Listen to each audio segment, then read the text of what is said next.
환대해 주셔서 너무 감사합니다. 네. 어, 에, 제가 섬기는 위드 지어스 미니스트리 예수님과 동행하는 예수 동행 운동을 잘 섬기고 있는데요. 요즘에 코로나 지나고 좀 특별함이 있다면 코로나 전하고 후가 뭐 그전에도 많은 사역들이 펼쳐지긴 했는데 특별히 코로나 후에 더 한국 교회 안에 예수님과 동행하는 일에 대한 성도님들의 갈망이 있다는 것을 좀 코로나 동안 많이 느꼈습니다. 그래서 요즘에 회원 가입도 굉장히 많으시고 또 요청도 많이 오시고 전국으로 막 다니느라고 너무 바쁘게 다니는데요. 이전과 조금 다른 게 있다면 이전의 운동들은요. 주로 이제 목회자들이 먼저 은혜를 받고 목사님들의 말씀을 통해서 성도들이 은혜를 받는 방식이 보통 방식이었어요. 그런데 제가 느끼는 거는요. 지방의 곳곳에 다녀보면 예수님과 동행을 갈망하는 성도님들이 그렇게 많으세요.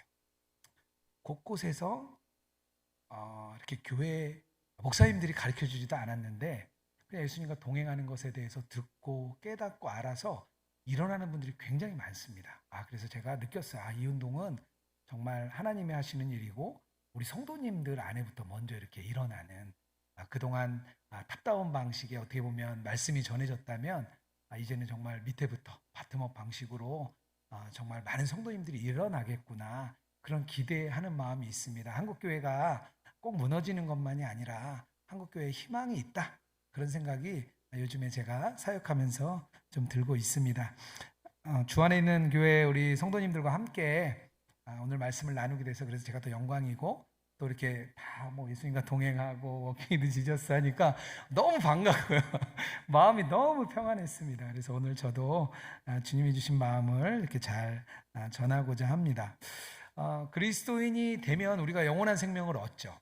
예수님 우리 안에 오시고 그 예수님과 함께 우리가 영원한 생명을 우리가 보장받습니다. 이미 뭐 우리가 차후에 지금도 하나님 나라 안에 살아가는 천국을 보장받은 거죠. 그런데 인생을 이렇게 살아가면서 느끼는 게 있는데요. 뭐냐 하면 우리가 좀 구원받은 자녀인데도 불구하고 하나님께서 우리의 삶이 그냥 순탄하고 평안하고 아무 문제 없고 무탈하게 살아가기 원하시는 게 아니라 십자가의 길을 가기를 원하신다는 것을 좀 느낍니다. 그 이유는 왜일까요? 그 이유를 먼저 나누고 뒤에 또 그 삶을 나누려고 합니다. 가까운 지인 아들이 베이스 기타를 전공을 해요. 베이스 기타를 전공하는데 이 친구가 삼수 끝에 자기가 원하는 대학에 들어갔습니다. 좋은 대학에 이제 들어갔어요.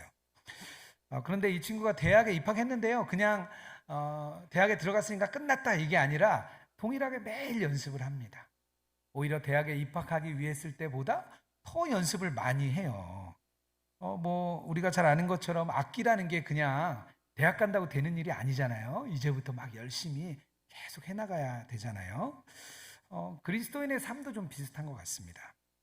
먼저 우리가 그리스도인으로 된 것으로 끝나지 않으시고 주님은 좀 이렇게 구별된 사람으로 살아가기 원하는 것 같아요. 더 거룩하고 또 하나님의 영광을 위해서 살아가기를 원하시는 것 같습니다. 그래서 우리를 그냥 두지 않으시고 우리를 계속해서 훈련하시고 그 훈련하는 게 적절하다고 생각을 하시는 것 같아요. 십자가를 통과해야 되는 이유가 있는데요. 그것은 먼저 예수님이 먼저 걸어가셨기 때문이에요. 예수님이 먼저 그 길을 걸으시고 우리에게 행하게 하십니다. 하나님은요 자신의 장자이신 그 그리스도 그 예수님에게 먼저 행하시고 그것대로 우리를 행하시기 원하십니다. 하나님의 그 아들 예수는 하나님을 가장 기쁘게 하는 분이셨죠. 그런데 그럼에도 불구하고 이렇게 성경을 잘 보면 하나님은 예수님을 그렇게 너그럽게 대하진 않으셨던 것 같아요. 집도 없고 또 갈 것도 없고 광야에서 자고 또 기도하고 또 주님께 이 잔이 지나가기를 원합니다. 그러는데도 하나님 그냥 두셨죠. 그리고 십자가까지 이렇게 가게 하셨습니다. 사도 바울은 이에 대해서 히브리서 5장 8절에 이렇게 얘기해요. 그가 아들이면서도 받으신 고난으로 순종함을 배워서 온전하게 되셨느니라. 받으신 고난으로 순종함을 배워서 온전하게 되셨다는 거예요. 그래서 그 길을 걷게 하시는 거예요. 또 십자가를 통과해야 되는 이유가 또 있는데요. 뭐냐면요. 마지막 때에 예수님과 함께 영광을 받기 때문입니다. 결국에는요, 모든 자녀들이 마지막에 그리스도의 형상을 우리가 본받게 되어 있습니다. 그리고 이 땅에서 십자가의 길을 걸을 때 우리가 같이 걸어야 그 영광도 같이 받는 거예요. 어려움도 즐거움도 예수님과 함께 받는 거예요. 예수님이 받으셨던 그 고난도 우리가 함께 고난도 받고요. 예수님이 받으신 영광도 우리가 함께 받는 거예요. 이게 우리가 매일매일 십자가의 삶을 통과해야 되는 이유입니다. 그렇다면 십자가를 통과한다. 이건 무슨 말일까요? 도대체 십자가의 삶을 살고 예수님이 걸어가신 그 십자가의 길을 간다는 것은 무엇일까요? 오늘 말씀에 따르면 세 가지의 말씀을 우리가 알 수가 있습니다. 나를 부인하고 자기 십자가를 지고 나를 따르는 것. 이 세 가지의 말씀이죠. 오늘 이 세 가지의 말씀을 나눌 텐데요. 세 가지의 키워드를 좀 기억하시면서 따라오시면 좀 좋을 것 같아요. 하나는 저항입니다. 저항. 또 하나는 연결이에요. 세 번째는요, 새로운 삶입니다. 이게 좀 머릿속에 저항, 연결, 새로운 삶, 이 세 가지를 좀 이렇게 생각하시면서 같이 말씀을 좀 따라가면 좋겠습니다. 첫 번째로 십자가를 통과하는 길. 그 길은 무엇이냐면 우리가 자기를 부인하는 삶입니다. 저항이죠, 저항. 예수께서 이르시되 제자들에게 누구든지 나를 따라오려거든 자기를 부인하고, 이게 첫 번째 십자가의 길을 가는 삶입니다. 여기서 중요한 포인트가 있는데요. 뭐냐면요, 자기예요. 자기. 누구나 자기만의 삶의 방식이 있죠. 또 자기만의 철학도 있습니다. 어떤 목사님이 목회자 세미나를 이렇게 하고 이제 나눔을 좀 했어요. 거기에 나눔에서 예수님과 동행하지 못하는 영역이 무엇입니까? 이렇게 질문이었습니다. 그런데 이렇게 돌아가면서 나눔을 하는데요. 그 목사님이 자기 성격이래요. 보통은 외형적인 얘기를 많이 하는데요. 이 목사님이 자기 성격이 예수님과 동행하지 못하는 부분이라고 한다는 거예요. 이 목사님이 한 성격 하셔가지고요. 나이가 한 60이 조금 넘으셨는데 자기 하고 싶은 대로 사셨대요. 자기 하고 싶은 건 다 하셨대요. 옆에 사모님이 같이 계셨는데 사모님이 이렇게 되게 인정하는 표정으로 웃으시더라고요. 아마 이 목사님이 굉장히 성격이 이렇게 좀 세셨던 것 같아요. 칼빈이요 이렇게 얘기를 했어요. 사람을 멸망으로 이끄는 가장 확실한 길은 자기 자신에게 복종하는 것이다. 자기를 사랑하는 사람은요 대부분 어떻게 하냐면요, 자기는 높이고 남을 멸시하는 걸 당연하게 생각합니다. 그러면은 나타나는 현상이 있죠. 만약에 하나님께서 나에게 뭘 주셔서 내가 자랑할 뭔가 있으면 금방 마음이 불어올라서 아주 이 교만이 아주 그냥 떠날 듯 됩니다. 온갖 악행을 자기가 다 해도 내가 잘하고 있고 잘하고 있다고 이렇게 생각을 해요. 그리고 어떤 모양이든지 자기를 더 그렇게 잘 보이려고 자기를 어떻게든 포장을 합니다. 우리가 교회에 올 때 그런 모습으로 많이 오죠. 나의 좋은 모습 보여주고 싶고 나의 멋진 모습 보여주고 싶고, 교회 와서는 왠지 약하다고, 내가 약해요, 모자라요, 부족해요 얘기하고 싶지 않아요. 만약에 이런 사람들은요 다른 사람에게 아주 잘못이 조금이라도 드러나면요 아주 무섭게 또 꾸짖습니다. 그리고 자기만의 왕국을 세워요. 나의 왕국을 완전 세우는 거죠. 저와 함께 신학을 하셨던 목사님이 이제 되셨죠. 근데 이분이 치과 의사 선생님이신데요. 이제 늦게 신학을 하시고 이제 목사님이 되셨어요. 근데 이 목사님이 그런 얘기를 해주시더라고요. 자기가 병원을 처음 열었대요. 병원을 처음 열었는데 손님이 많이 왔대요. 환자들이 많이 왔대요. 많이 오니까 자기가 갑자기 명의가 된 것 같았대요. 자기 어깨가 올라가고 내가 명의가 됐으니까 사람들이 나한테 온다는 생각을 했대요. 그랬더니 막 손님들에게, 환자들에게 말도 함부로 하고 막 딱딱하게 굴고 되게 아주 불친절하게 막 했대요. 그런데 언제부턴가 환자가 조금씩 줄기 시작했대요. 그랬더니 갑자기 자기가 엄청 초라하게 느껴졌대요. 초라하게 느껴지고 나니까 손님들 한 명만 와도 환자에게 아주 친절하게 대해주고 너 어디 뭐 부족한 데 없냐, 불편한 데 없냐, 막 이렇게 얘기를 하더래요. 그런데 자기가 돌아보니까 환자들은 늘었다, 줄었다, 이렇게 나중에 시간을 지나고 보니까 비슷하게 왔대요. 그런데 자기 마음에는 사람이 많아지면 우쭐해지고, 또 사람이 없어지면 자기가 아주 낮아지고, 이게 자기 혼자 들락날락 했다는 거예요. 신부님 한 분이 이런 얘기를 하시더라고요. 자기가 신부가 될 때 가난과 청빈의 삶을 살겠다고 결단을 하시고 이제 신부가 되셨습니다. 그런데 막상 신부가 돼가지고요, 임지에 가보니까 그 교회 안에 밥 해주는 분도 있고, 청소해주는 분도 있고, 자기 방 빨래해주는 사람도 있고, 그리고 냉장고를 열면 포도주가 가득하대요. 그래서 가보니까 아무것도 할 일이 없대요. 자기가 아무것도 할 일이 없고 나니까 처음에는 가난하고 청빈하게 살아야지 이렇게 생각을 했대요. 그런데 6개월이 딱 지나고 나니까 자기 마음이 벌써 교만해지고, 난 가난하게 못 살 것 같아, 난 청빈하게 못 살 것 같아, 나 지금이 너무 좋아, 그런 마음이 6개월 만에 딱 생기더래요. 그러면서 인간이 타락하는데 6개월밖에 걸리지 않는다, 이 신부님이 이렇게 하셨어요. 그런데 어떤 나이가 많으신 아주 지긋하신 성도님이 6개월이 지났을 때 자기에게 오시더니 이런 말씀을 해주시대요. 신부님, 가난하게 살아주세요. 그 한마디를 하고 가셨대요. 근데 이 신부님이 그게 자기 마음에 평생 남았다는 거예요. 내가 타락하는데 6개월밖에 안 걸리고 내가 정말 가난하게 살아야지, 이 마음이 금방 없어진다는 걸 알았다는 거예요. 그래서 지금도 자기가 그 생각을 늘 하고 산대요.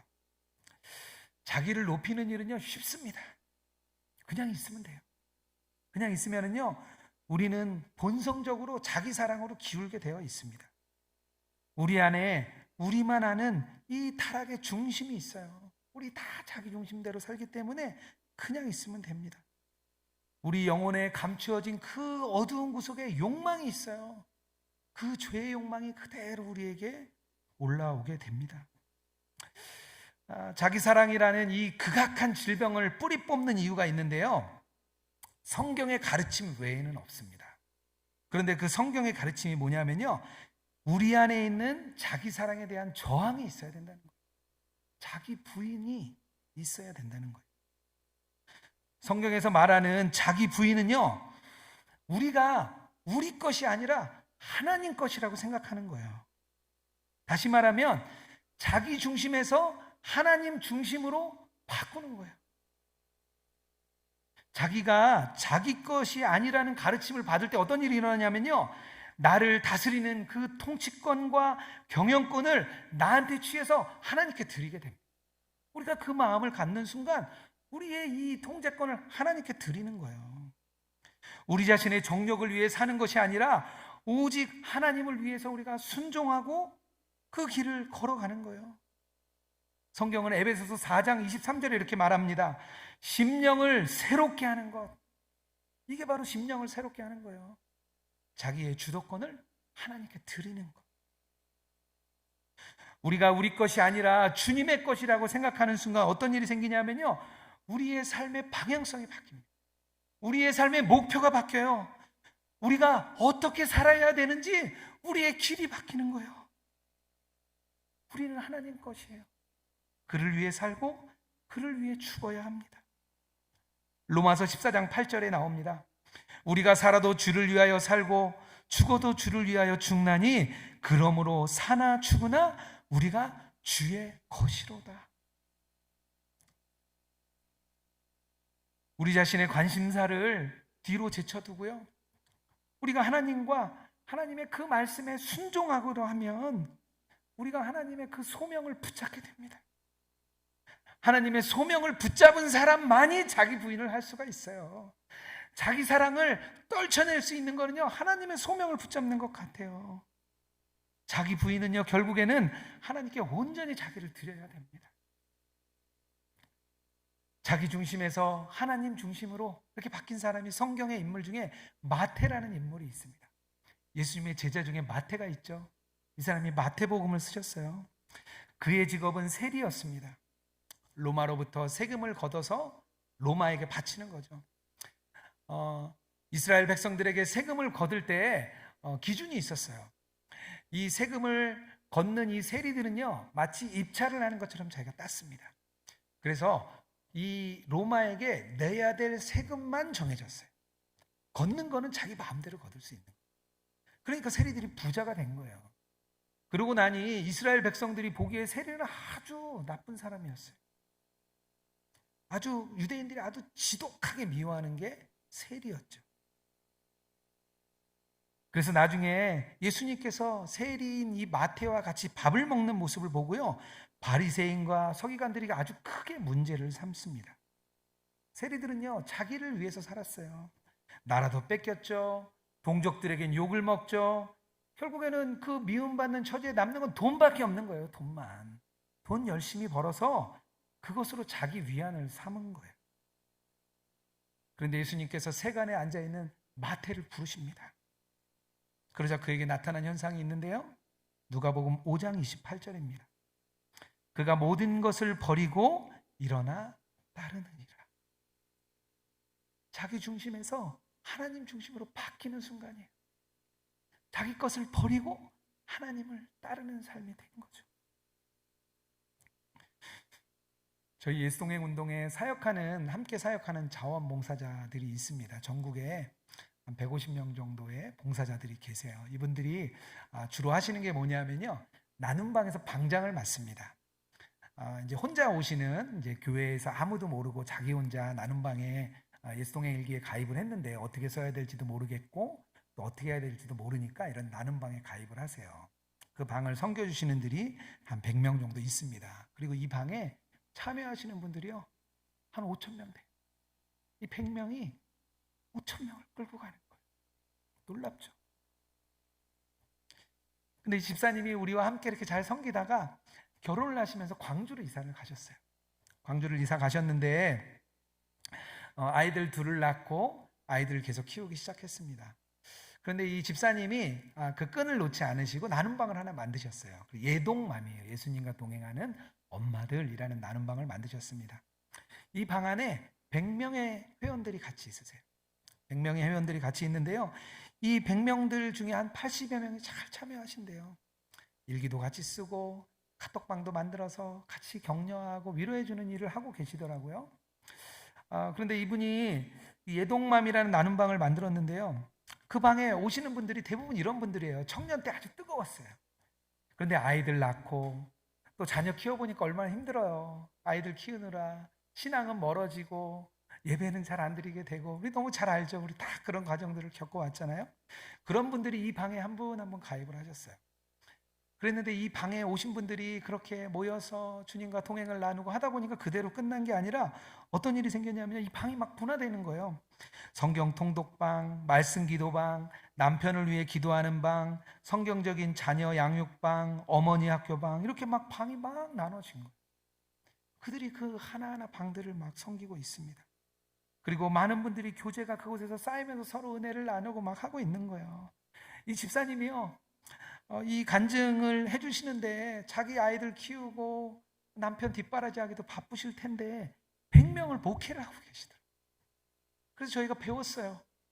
우리가 예수님과 동행하는 일이 꽉 채워지면 밖으로 나오는구나. 이런 일들이 막 일어나는구나. 그래서 요즘에 제가 막 다니면서 우리 방장을 모집합니다. 그래서 당신 그냥 예수님과 동행하는 거 일기 쓰고 댓글 나누는 게 아니라 사명이 뭐냐? 자녀를 키우는 게 사명이래요. 그 나눔방을 만들어라. 사명이 뭐냐? 그러면 직장에서 직장인 사역을 하는 게 사명이래요. 그럼 그 방을 만들어라.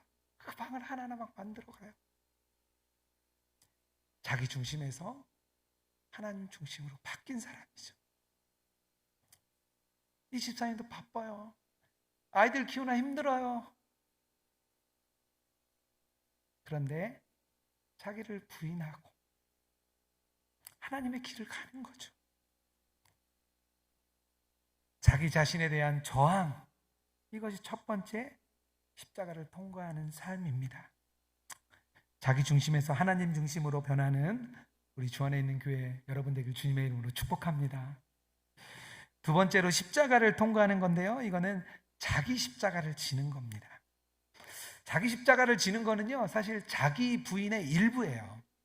자기 부인의 끝이 자기 십자가를 지는 거예요.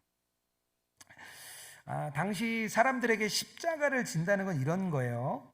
요즘처럼 우리가 생각하는 십자가의 영광, 십자가의 능력 이런 게 아니죠.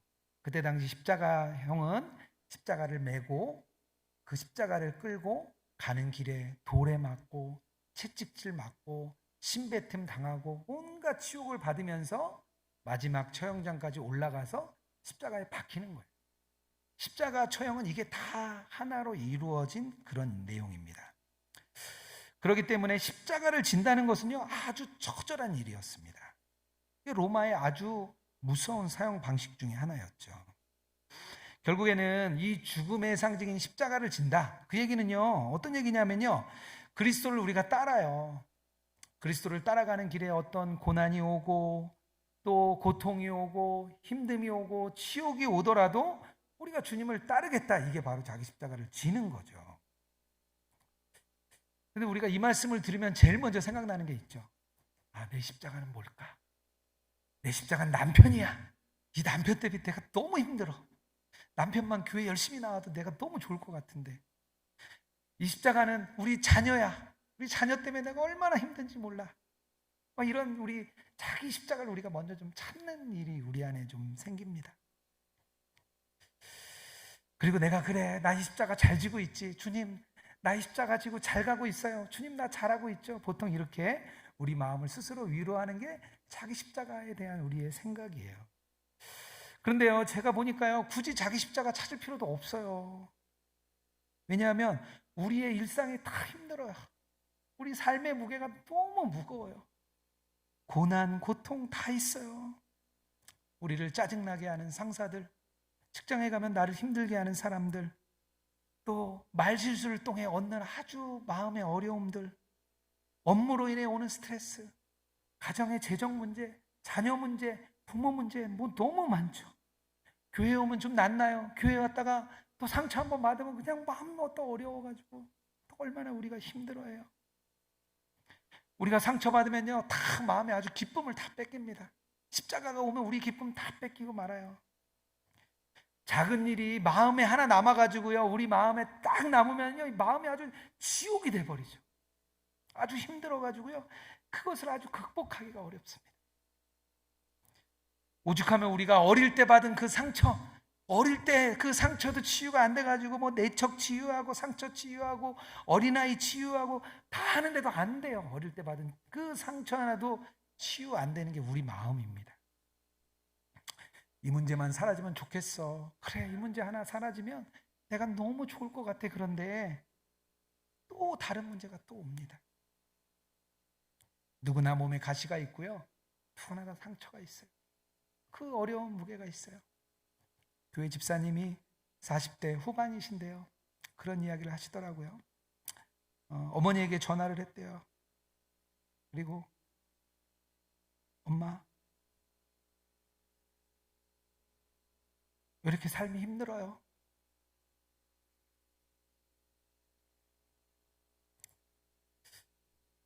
그 가정에 어려움이 많습니다. 그런 얘기를 했대요. 사람마다 느끼는 고난도 다 다르죠.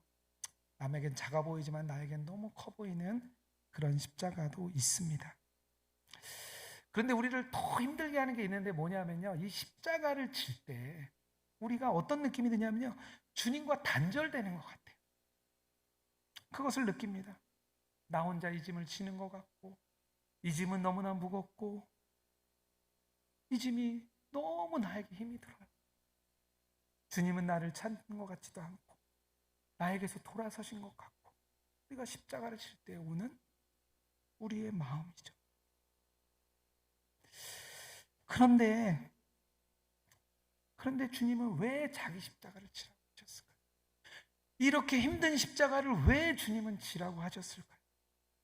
그 안에 신비가 담겨 있기 때문에, 신앙의 신비죠. 자기의 십자가가 예수님의 십자가와 연결이 됩니다. 예수님은요, 우리의 짐을 없애주고 십자가도 없애주고 고난도 없애주는 게 아니라 오히려 우리의 짐과 고난과 고통과 그것을 자신의 십자가에 연결을 시키기를 원하세요. 그분의 짐과 고난과 고통에 연결을 시키는 거예요. 우리의 십자가를 통해서 주님의 십자가와 연결시키기 위해서 우리를 초대하시는 거예요. 그리스도인의 삶에 아주 위대한 초대가 있다면 주님과 연결되어 살아가는 거죠. 주님과 연결되어 살아가는 것, 주님과 동행하는 것, 그게 우리의 갈망이잖아요. 우리의 고통과 고난을 아시는 주님과 연결이 되면 주님이 우리와 함께 해주시는 것을 우리가 느낍니다. 그리고 예수님의 십자가의 길에 우리가 동참하여 함께 걸어가는 것, 주님과 연결되어서 함께 걸어가는 것이 그리스도인의 삶이에요. 그래서 예수님이 먼저 그런 고난을 다 당하셨어요. 주님이 당하지 않은 고난은 없으세요. 외로움, 분노, 비난, 비참함, 가난 모두 예수님이 다 겪으셨습니다. 그래서 우리의 모든 고난과 고통은 주님 안에 있어요. 우리가 겪는 모든 고통을 주님이 다 알고 계세요. 주님이 우리와 함께 고난 당하시는 거예요. 복음서에 나오는 예수님께서 불쌍히 여기셨다, 이 뜻은요 무슨 뜻이냐면 함께 아파하셨다, 그런 뜻이에요. 그 단어의 뜻이 그런 뜻입니다. 복음서에서 예수님의 모든 길은요 예루살렘으로 향하는 그 십자가의 길 위에 있다고 얘기를 합니다. 주님이 가는 그 길, 십자가의 길에서 예수님을 향해 부르짖는 사람이 있었어요.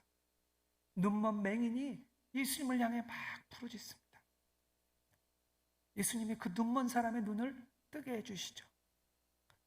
예수님이 걸어가는 그 길에 어떤 여인이 예수님의 옷에 손을 댔어요. 수년 동안 혈루병을 앓았던 여인이 손을 대는 순간 치유를 받았습니다. 그 길을 걷다가 나무 위에 한 사람이 있었죠. 우리가 잘 아는 삭개오. 삭개오를 만나서 그를 구원해 주셨습니다. 돌로 쳐 죽일 뻔했던 그 여인을 주님은 살려주시죠. 엠마오로 가던 두 제자, 내가 따르던 예수님은 죽고 메시아인 줄 알았던 그분이 죽어서 낙심하고 우리 이제는 어떻게 해야 되지? 그 길을 걸어가던 그 두 제자, 그들의 마음을 다시 뜨겁게 해주셨습니다. 그래서 예수님의 그 십자가의 길 위에는요 치유가 있어요. 회복이 있어요. 예수님과 함께 그 길이 연결되고 주님과 함께 걸으면은요 우리 안에 치유와 회복이 일어납니다. 그래서 주님이 그 십자가를 지고 우리와 연결되기 원하시는 거예요. 이때 우리가 치유를 받게 됩니다. 그래서 자기 십자가를 치라는 거예요. 미국의 마야 안젤루라는 분이 계십니다. 이분이 올해 미국에서는 흑인 여성으로 처음으로 25센트 동전에 주화에 새겨지는 그런 특별한 은혜를 받았습니다. 1924년생이세요. 그러니까 미국의 흑인들이 아주 차별을 많이 받을 때 그런 때입니다. 이 마야 안젤루라는 분이 세 장의 갇힌 새가 왜 노래하는지 나는 아네라는 자서전적 소설을 썼어요. 이 책이 전 세계 30여 국에 이렇게 번역되고 아주 글쓰기를 하는 분들에게는 아주 유명한 책입니다. 이 책의 내용에 보면 얼마나 흑인 차별이 심했냐면 이가 너무 아파서 어릴 때 치과에 갔는데 의사 선생님이 백인 의사가 내가 개는 치료할 망정 흑인은 치료하지 않겠다고 내보냈어요. 그런 시대였습니다. 미국의 인종차별이 심하죠. 부모님이 이혼해서 8살 때 할머니에게 보내줬어요. 그런데 8살 때 성폭력을 당했습니다. 16살 때 아이를 낳았어요. 20살 때는 마약을 했고요. 또 창녀로도 살았습니다. 이분의 인생을 보면 뭐 끝난 거죠. 그 정도 인생이라면 아마 그냥 끝난 인생이에요. 우리가 보기에는 가망이 없구나, 그런 인생이라고 생각할 거예요. 그런데 그녀를 지탱해 준 게 있었는데 할머니의 신앙이었어요. 할머니가 고난과 차별을 받는 흑인이었음에도 불구하고 묵묵하게 인내하고 기다리는 할머니의 신앙을 본받았습니다. 그리고 할머니의 신앙을 통해서 마야 안젤로가 다시 회심을 하게 됩니다. 그리고 미국에서 아주 영향력 있는 사람이 됐어요. 작가이자 시인이고 배우고 감독이고 흑인 인권 운동가로 곳곳에서 영향력 있는 여성이 됐습니다. 그리고 이 여성이 가장 유명했던 건요, 나중에 백인들을 용서하는 것으로 아주 유명해지셨어요. 그에게는 무거운 십자가가 있었죠. 삶의 무게가 그가 가지고 있었습니다. 삶의 고통과 고난을 짊어지고 가는 그런 여성이었어요. 그런데 주님의 십자가와 연결된 이 여인에게는 결국에는 그녀를 치유해 주시고 그녀를 세상의 빛으로 사용해 주셨어요. 그 자선적 소설에 그런 내용들이 아주 가득 담겨 있습니다. 예수 향남교회 정갑신 목사님이라는 분이 계십니다. 아주 목회를 잘하고 계시고 말씀도 아주 잘 전하시는 분인데요. 후배 목회자들에게 설교에 대한 이야기를 하면서 자신의 경험담을 이야기해 주셨어요. 목사가 되었는데 큰 교회에서 동료 목사들이 있는데 동료 목회자들이 설교를 잘하면 그렇게 배가 아팠대요. 그리고 더 잘하고 싶은데 어떻게 잘해야 되는지 몰라가지고 늘 고통스러웠대요. 설교를 잘하면 칭찬받고 또 그렇게 칭찬받으면 너무 좋았는데 그 마음이 마치 영업사원처럼 자기가 칭찬받는 것 같아서 고통스러웠다 그래요. 근데 자신을 돌아보니까 문제가 있었는데 문제는 뭐냐면요, 설교도 잘하고 유능하고 또 겸손하고 그런 목사다, 이런 존경심을 자기가 사려고 했던 게 고통의 원인이었다고 얘기를 했습니다. 이분이 늘 설교 원고를 쓰면 늘 부족하다고 생각을 했대요. 그런데 이게 하나님의 그 뜻을 충분히 담아내지 못해서가 아니라 성도들에게 큰 감동을 주지 못하면 어떡하지? 이런 마음으로 늘 마음이 어려웠대요. 목회자가 설교 잘하겠다는 게 뭐 나쁜 건 아니잖아요. 그렇죠? 목회자 그런 욕심이 있을 수 있잖아요. 그런데 이 목사님에게 이 일로 인해서 어떤 일이 생겼냐면 우울증에 빠지셨어요. 1년 동안 자기 혐오와 우울증으로 꼼짝 못하는 삶을 사셨다고 그랬습니다. 나중에 그런데 이 목사님이 1년 정도의 긴 터널을 지나다가 특별한 경험을 했습니다.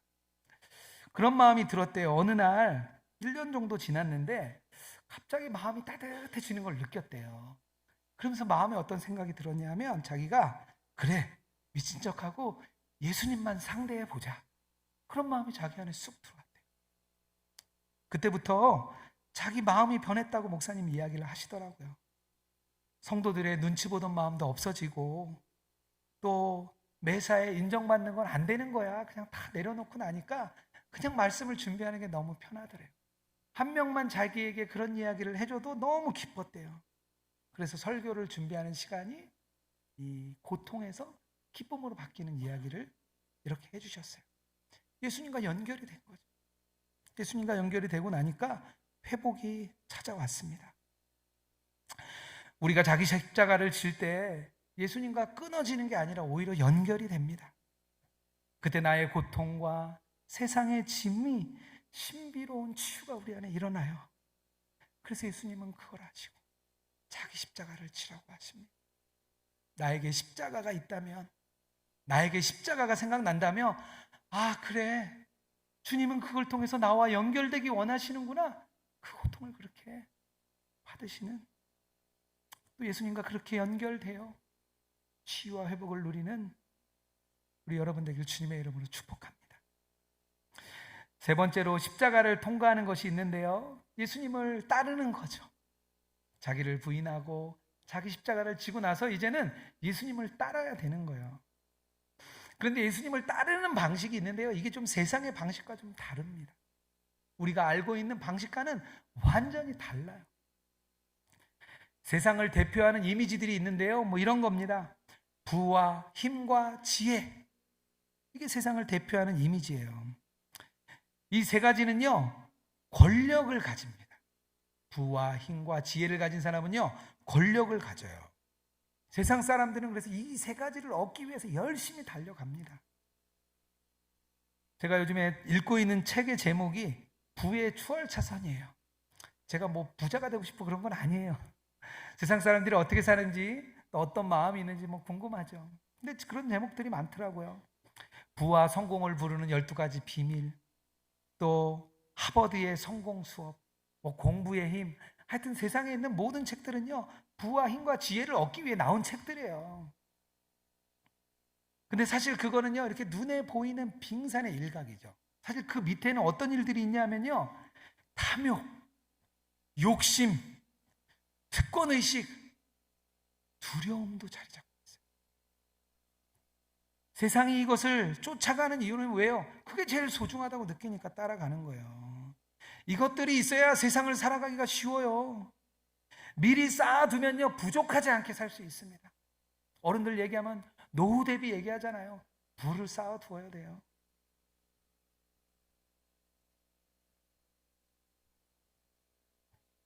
근데 우리 그리스도인들도 비슷하게 생각하는 것 같아요.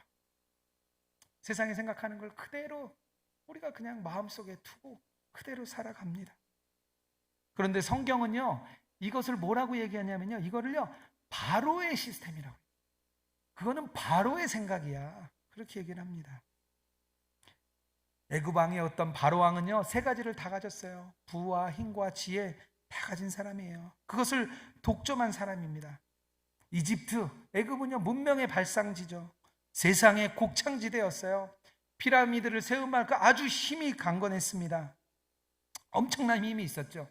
매년 나일강이 범람하니까요, 이 나일강을 측량하기 위해 그때 벌써 토목 기술이 막 왕성했습니다. 그런데 불안했어요. 파로는 불안했어요. 꿈 하나만 잘못 꿔도 불안했어요. 창세기 41장에 나오죠. 꿈을 꿉니다. 꿈을 해몽해 줄 사람을 찾아요. 너무 불안했어요. 그래서 요셉에게까지 가잖아요. 요셉에게까지 가서 꿈을 해몽받습니다. 출애굽기 5장에는 바로가 부와 힘과 지혜를 가지고 있으면서도 어떤 일이 일어나냐면요, 그 아주 값싼 노동력, 이스라엘 백성들을 아주 쥐어짜가지고요, 그 부를 더 착취하기 위해서 애를 씁니다. 아주 지독하게 아주 무자비한 시스템을 돌리는 거예요. 이스라엘 백성이 견디기 힘든 노동으로 너무 힘들어했습니다. 출애굽기 5장 14절에 이렇게 나와요. 바로의 감독들이 자기들이 세운 바 이스라엘 자손들의 기록원들을 때리며 이르되 너희가 어찌하여 어제와 오늘에 만드는 벽돌의 수요를 전과 같이 채우지 아니하였느냐 이야기를 합니다. 바로는 두려웠어요. 자신들의 일꾼을 잃고 제국이 혹시라도 무너질까 늘 두려웠어요. 두려움 때문에 이스라엘 백성들은 고통을 받았습니다. 세상의 부와 힘과 지혜를 따르는 뒤에는요, 고통이 따라와요. 그곳에는 어려움이 있습니다. 세상을 따라가다 보면요, 사단이 그렇게 두는 거예요. 성경이 그래서 말합니다. 세상이 추구하는 부와 힘과 지혜가 있는 곳에는 부족함과 불안과 두려움만 있어. 이렇게 성경은 이야기를 합니다. 지금도 마찬가지죠. 부자들은 부를 잃을까 두려워요. 이 부를 놓칠까 두렵습니다. 어려운 사람들은 이 부를 가질 수 없어서 불안합니다. 모두가 이것만을 위해서 확 달려가는 그냥 무한 경쟁 시대를 살아가는 거예요. 그래서 우리가 늘 불안하고 늘 두렵고, 그러니까 잘 사는 사람도 점쟁이 찾아가고 어려운 사람도 점쟁이 찾아가고 그러는 거예요. 불안하니까요. 50에 읽는 논어라는 책이 있는데요, 제가 올해 50이 돼서 이런 책들 자꾸 읽게 되더라고요. 50에 읽는 논어 이런 얘기가 있는데 어떤 내용이냐면 이런 거예요. 자기 시간을 다 뺏긴 거예요. 부부의 시간과 아이들과의 시간, 친구들과의 시간을 모두 그 똘똘한 집 한 채에 저당 잡히고 말았습니다. 미래의 집 한 채에 현재의 모든 시간을 저당 잡히고 출근을 제외한 모든 일은 어색했습니다. 새로운 취미를 만들지도 못했고 책을 읽는 일도 못했고 머리를 기르고 싶었던 것도 못했고 노래를 배우고 싶었는데 그것도 못했습니다. 누가 시켜서가 아니라 집 한 채 장만하려는 욕심 때문이었습니다. 이 그냥 세상의 저자가 자기의 삶을 이렇게 얘기하는 거예요. 누가 시켜서 한 것도 아니에요. 이게 바로 세상의 방법이에요. 바로의 시스템. 예수님의 방법은 달라요. 예수님의 방법은요, 어떻게 다르냐면 그 틀에서 떠나라는 거예요. 부와 힘과 지혜에서 떠나라는 게 예수님의 길이에요. 그것으로부터 떠나서 어디로 가냐 그러면요, 광야로 들어가라고 그러지, 예수님. 출애굽기에서 결국 이스라엘 백성들이 떠나죠. 어디로 떠나냐? 광야로 떠납니다. 광야로. 그런데 광야가 만만한 곳이 아니죠. 이스라엘 백성들이 조금 가서 바로 불만합니다. 불평과 불만을 아주 가득해요.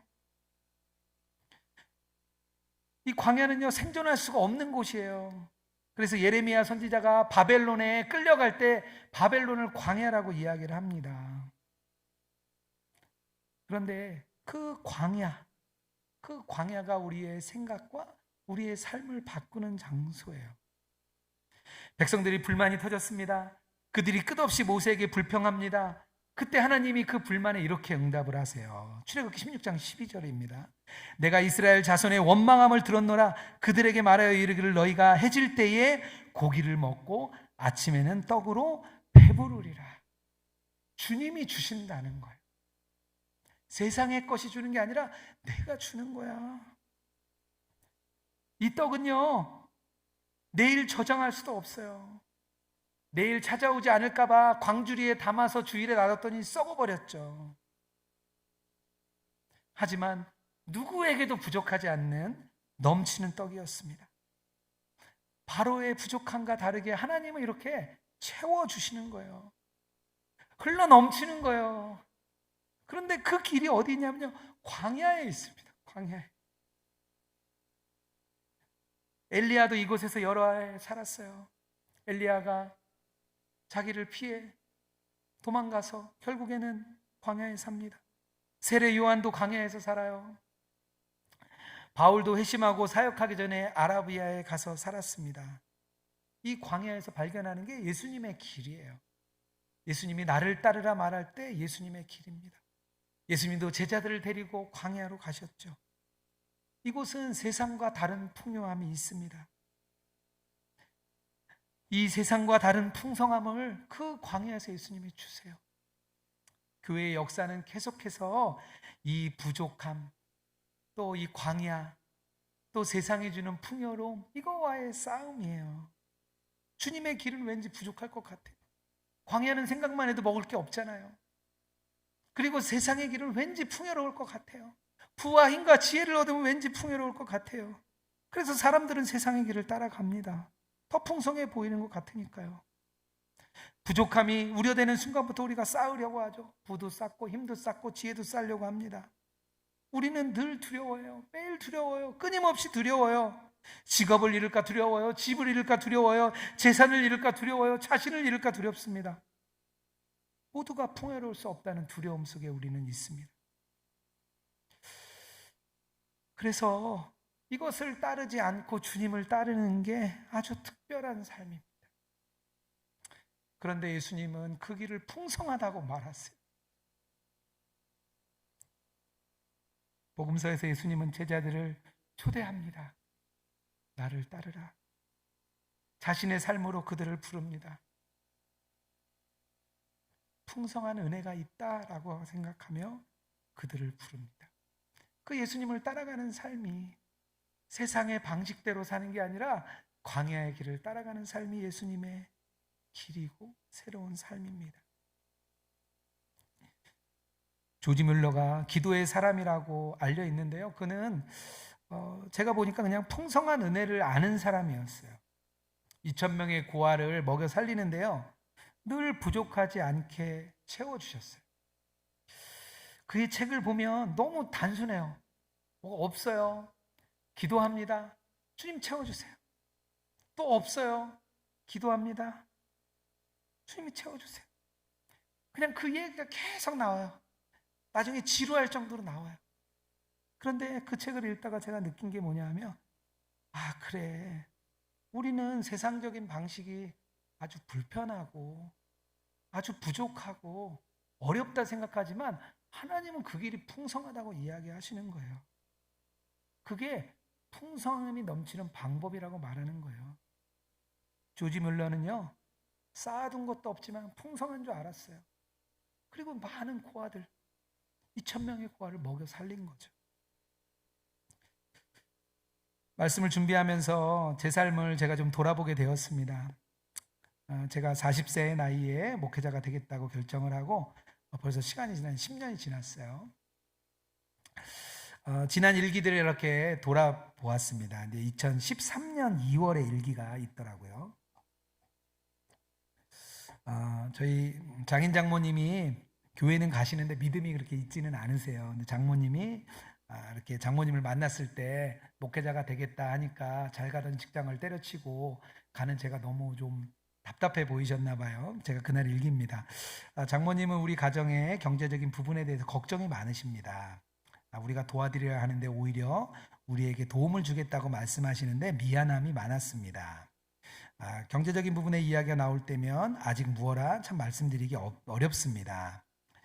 보이지 않는 하나님을 믿고 의지해 간다는 말이 무모해 보이는 것 같습니다. 이렇게 일기를 제가 그날 썼더라고요. 어쨌든 일기를 돌아보는데 어려움들이 묻어 있더라고요. 왜냐하면 아무래도 아이들은 좀 커가고 있었고 직장을 간두고 교회에 바로 들어왔는데 경제적인 부분에서 아이들을 가르치고 또 가장으로서 또 아내에게 참 미안했습니다. 어려움이 참 있었어요. 스스로는 그냥 자발적 고난이야 이렇게 생각했지만 경제적인 부분을 견디고 인내하는 건 참 쉽지는 않았던 것 같아요. 그런데 마음속에 세상을 떠났는데 제 안에도 세상이 계속 남아 있었어요. 경제적으로 물질적으로는 다 떠났는데 마음에는 늘 세상이 남아 있었다. 그래도 하나님이 늦게 부르셔서 목회자가 됐으면 뭔가 나에게 큰 일을 맡겨주시지 않을까. 뭔가 나는 특별한 일을 시키시려고 나를 부르셨을 거야. 아주 그냥 조용한 목회가 아니라 나는 뭔가 크게 만드시려고 할 그런 마음이 제 안에 늘 남아 있었어요. 그거와의 싸움을 계속 싸워 나갔습니다. 마음속에는 늘 하나님이 좀 더 풍요롭게 채우시면 될 텐데 왜 이렇게 어렵게 채우실까? 늘 풍성하게 채우실 수 있는 분인데 왜 그러시지 않지? 그런 아쉬움도 있었습니다. 하지만 그때마다 이렇게 주님의 마음으로 계속 돌렸어요. 내면의 싸움을 통해서 주의 길을 가려고 많이 애를 썼습니다. 그 길을 걸으면서 경험했어요. 그 길이 부족함이 아니라 풍성함.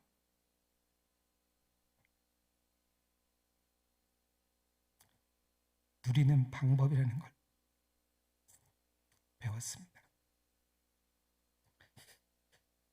우리 사랑하는 성도 여러분께 묻고 싶습니다. 그 길을 가고 계십니까?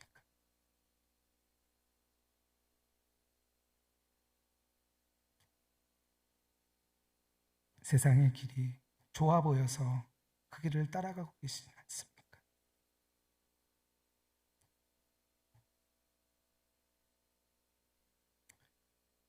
세상의 길은 풍요로워 보이고 좋아 보여서 그 길을 따라가고 계시지 않습니까? 주님의 길은 풍요한 길입니다. 주님과 함께하면 그 길은 풍성합니다. 말씀을 좀 마치려고 합니다. 오늘 십자가를 통과하는 세 가지의 나뉘었습니다. 자기를 부인하고 자기 중심에서 하나님으로 살아가는 것, 저항이죠. 자기 십자가를 통해서 주님과 연결되는 것, 바로 연결의 삶입니다. 세상의 길이 아니라 예수님의 길을 따라가는 것, 그게 바로 새로운 삶입니다. 오늘 말씀을 통해서 십자가를 통과하는 삶을 살아가는 저와 여러분 되기를 주님의 이름으로 축복합니다.